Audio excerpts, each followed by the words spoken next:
Devices. Okay, हमने देखो 40 chapter में भी यू मेड इट, ये आपको मैंने रीड करवाया था, है ना, गूगल मीट में करवाया था ना। तो इन्वेंशन एंड इन्वेंटर्स, ठीक है, कल ही हम लोगों ने किया था। उसके बाद नेक्स्ट चैप्टर आपका आता है 41 साइंटिफिक डिवाइसेस। साइंटिफिक डिवाइसेस किसको बोलते हैं? Science has enriched our life. We can get anything done just by a click of a button, a particular instrument. कोई पर्टिकुलर इंस्ट्रूमेंट है, अपन उसका तुरंत बटन चालू करते हैं और वो वर्क करने लगती है, बराबर है ना। कोई भी वो साइंटिफिक इन्वेंशन है ना, जैसे आपको लाइट चलाना है, बल्ब जलाना है, तो आप बटन दबाते हो, लाइट चल जाती है, बराबर है ना। फैन चलाते हो तो बटन दबाते हो, फैन चल जाता है, बराबर है ना। तो सिर्फ आपको बटन जो है वो स्विच ऑन करने की जरूरत होती है, बराबर।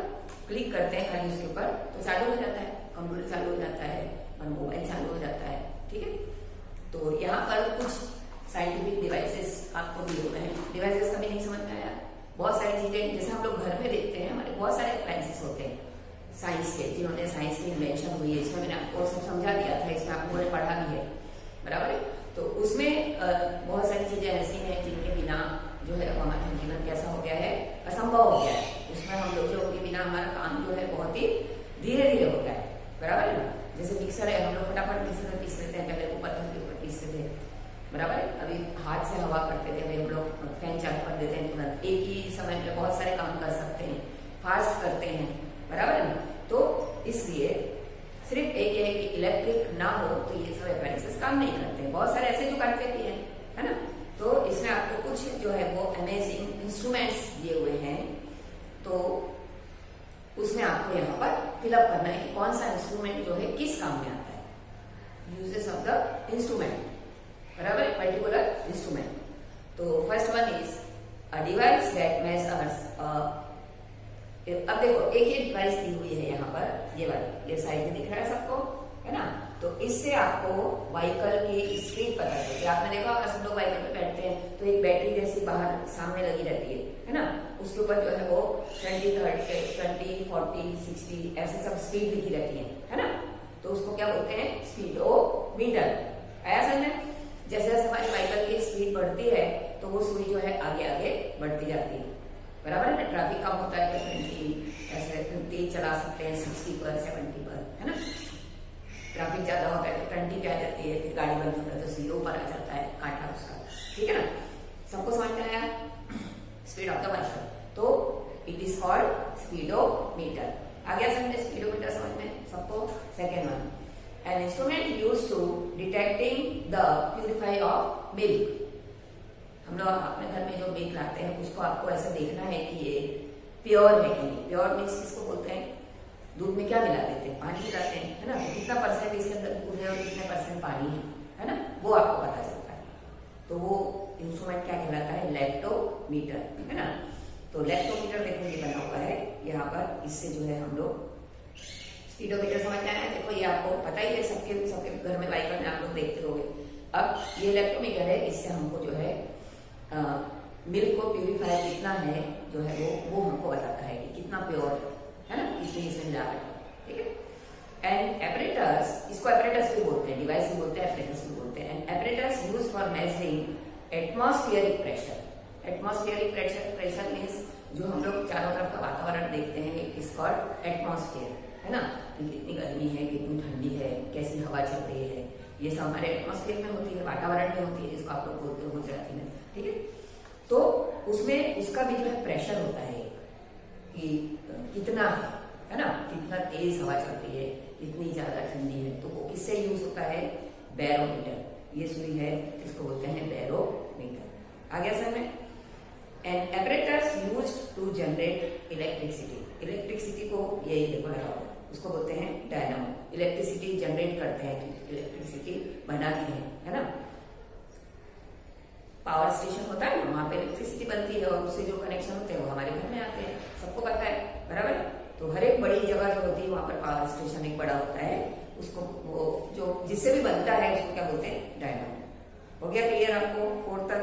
अब 5 number, a device that amplifies sound. आपने देखा होगा देसी ये बना, देखो ये एक ऐसा एपरेटस होता है जिससे हम लोग साउंड जो है प्रोड्यूस करते हैं, है ना, उसको बोलते हैं एम्पलीफायर। ये पहले यूज होता था, अभी नहीं होता है। अभी तो आप लोगों का डिस्क आ गया है ना, मोबाइल आते हैं, ये आ गया, वो आ गया, है ना, इतनी सारी चीजें आ गई हैं। लेकिन पहले ये एम्पलीफायर के रूप में साउंड ये होता था, ऐसे ऊपर एक माइक जैसा लगाते थे और फिर ये बटन से चालू करते थे, बराबर है। बड़ी से बड़ा सा जो है सीडी प्लेयर, इतनी बड़ी बड़ी जो है वो सीडी प्लेयर आती थी, इतनी बड़ी बड़ी, है ना, कोई भी चीज की, तो उसको इसके ऊपर लगा के और उसको उसका बटन उसके ऊपर ऐसे रख देते थे और फिर वो ऐसे से घूमता था, तो उसको बोलते हैं इट इज कॉल्ड एम्पलीफायर। ठीक है, चलो नेक्स्ट है helps to observe distant object. दूर की चीजों को हम लोग पास में देख सकते हैं, उसको बोलते हैं दूरबीन बोलते हैं जिसको गुजराती में, उसको बोलते हैं टेलीस्कोप, है ना। दूर की चीजें जो भी हैं वो आप लोग बहुत, जैसे हम लोग यहाँ से छत पे खड़े होकर पावर का पहाड़ दिखता है, अगर आप टेलीस्कोप में देखोगे तो ऐसा लगेगा कि बिल्कुल हमारे घर के बिल्कुल हमारे घर की छत पर ही है, ऐसा दिखेगा, बराबर है ना, 2-3 फीट की दूरी पर है। तो दूर की चीज जो है उससे हमको पास में दिखाई पड़ती है, ठीक है, तो इट इज कॉल्ड टेलीस्कोप। आ गया समझ में। नेक्स्ट वन है optically magnifies tiny object so that we can see them. ये एपरेटस एक होता है, जो आप लोग बड़ी क्लास में जाओगे तो आपको ये आएगा साइंस में 6-7 में। आपने वहाँ पर पैथोलॉजी में भी देखा होगा, तो हम लोग ब्लड टेस्ट ऐसे सब कराने जाते हैं, है ना, तो वहाँ पर ये रखे रहते हैं, इनको बोलते हैं माइक्रोस्कोप, है ना। तो उसको उसके अंदर जो है, जैसे आप हम लोग ब्लड टेस्ट कराने जाते थे, स्लाइड के ऊपर लेते हैं, कांच की स्लाइड होती है, उसके ऊपर वो ब्लड रखते हैं और फिर उसको यहाँ पर रख देते हैं और फिर ऐसे उसके अंदर लेंस लगे रहते हैं ऊपर, तो उसमें से देखते हैं, बराबर है, उससे चेक करते हैं, ठीक है। तो उसमें भी बहुत बारीक जैसे हमारा ब्लड है, हमको ब्लड में कुछ पता चलता है कि हमारे ब्लड के अंदर क्या क्या है, तो उसमें जो है सब कुछ पता चलता है। इतनी सी धूल लेके आप उसको स्लाइड पे रख के देखोगे तो धूल के अंदर कितने कीटाणु हैं वो सब आपको दिखाई देंगे। माइक्रो मीन्स बहुत बारीक, जो हम अपनी आंख से नहीं देख सकते, बराबर है, वो हमको इसमें दिखाई देते हैं। आ गया समझ में, तो इट इज कॉल्ड माइक्रोस्कोप। हो गया क्लियर, है ना। फिर नेक्स्ट वन है 8 नंबर, यूज बाय डॉक्टर्स। ये डॉक्टर यूज करते हैं for listening to the sound produce by the heart and lungs. आपने देखा होगा डॉक्टर लोग जो है वो यहाँ पे कान में लगाते हैं और फिर हमको ऐसे करके देखते हैं। It is called stethoscope. क्या बोलते हैं उसको? स्टेथोस्कोप। यहाँ पे देखो ये चित्र बना हुआ है स्टेथोस्कोप, ठीक है। तो वो डॉक्टर्स का होता है, तो वो क्या देखते हैं ऐसे लगा के, ऐसे यहाँ पे लगाते हैं, हमारे कभी यहाँ पर भी लगाते हैं पल्स रेट देखने के लिए, बराबर। तो उनको वो साउंड सुनाई देता है उसके अंदर, बराबर है। ये जो ये वाला हिस्सा है ना, ये यहाँ पे लगाते हैं हमारा, और ये ऊपर वाला उनके कान में होता है, बराबर है। तो हमारे हार्ट की और जो है लंग्स की साउंड सुनाई देता है उनको, उससे वो लोग जो है ऑब्जर्व करते हैं कि भाई इसको क्या प्रॉब्लम है, बराबर है। जैसे खांसी आ रही है तब देखते हैं, बुखार आ रहा है तब देखते हैं, पीठ में देखते हैं, इधर देखते हैं, बराबर। तो it is called stethoscope. Next है measure the speed of the wind. हवा चल रही है, उसको उसकी कितनी स्पीड से हवा चल रही है बाहर, जब बाहर जोड़ा आता है तो कितनी तेज चलती है, तो उसमें आपको पवन की स्पीड पता चलती है, हवा की स्पीड पता चलती है। इट इज कॉल्ड एनीमोमीटर, ठीक है। ये बना हुआ है एनीमोमीटर। आ गया समझ में। तो इसकी जब आपको पीडीएफ आएगी तो मैं आपको बताऊंगी कि कौन कौन से आपको ये ड्रॉ पिक्चर्स बहुत इंपॉर्टेंट है इसके। सबसे पहले आपको स्पीडोमीटर बनाना है, फिर इसमें आपका आएगा amplifier, telescope, microscope, stethoscope, anemometer. इतने आपको पिक्चर ड्रॉ पिक्चर्स करने हैं, ठीक है। तो इसमें से देख के आप लोग करने होंगे। और यहाँ पे हमारा जो है 41 चैप्टर खत्म होगा। अब आप लोगों के नेक्स्ट वीक में टेस्ट होंगे, ठीक है। तो टेस्ट का मैं डालने वाली हूँ, और ये भी साथ में लिखना है और टेस्ट भी देना है, क्योंकि अभी FA3 चालू होने वाला है सबका, है ना। तो इसलिए उसकी तैयारी अपने को करनी है। तो 2-3 चैप्टर की टेस्ट एक साथ में रखने वाली हूँ जीके की।